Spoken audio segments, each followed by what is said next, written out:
కొత్త మట్టి కుండలు కొని వంట చేస్తున్నప్పుడు ఇలా చేసిన తర్వాతే వంట చేయండి. లేదంటే మీరు వంట చేస్తున్నప్పుడు పగిలి పేలిపోవడం లాంటి ప్రమాదాలు జరుగుతూ ఉంటాయి.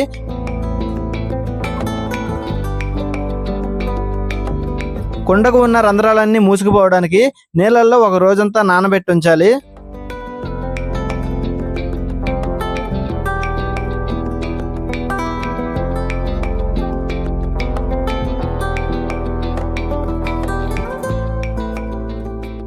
ఒక రోజు తర్వాత కుండను బయటకు తీసి మీరు మీ చేతులతోనే శుభ్రంగా క్లీన్ చేయాలి.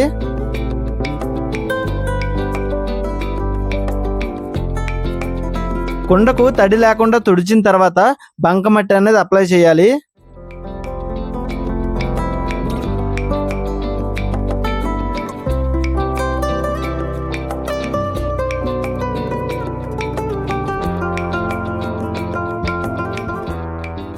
ఇప్పుడు ఇందులో బియ్యం కడిగిన నీరు వేసి 5 నిమిషాల పాటు కుండను వేడి చేయాలి.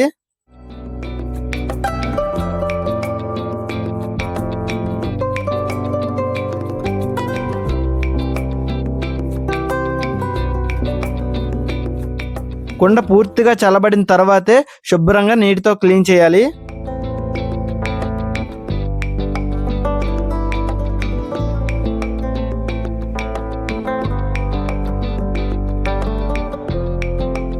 తడి లేకుండా తుడిచి కుండకు నూనె రాసిన తర్వాత ఎండలో పెట్టి మరుసటి రోజు నుంచి మీరు వంటకైతే ఉపయోగించుకోవచ్చు. ఇలా చేసినట్లయితే ఎలాంటి ప్రాబ్లం ఉండదు. మీకు ఈ వీడియో నచ్చినట్లయితే లైక్ అండ్ సబ్స్క్రైబ్ చేసుకోండి. నెక్స్ట్ వీడియోలో మనం మళ్ళీ కలుద్దాం.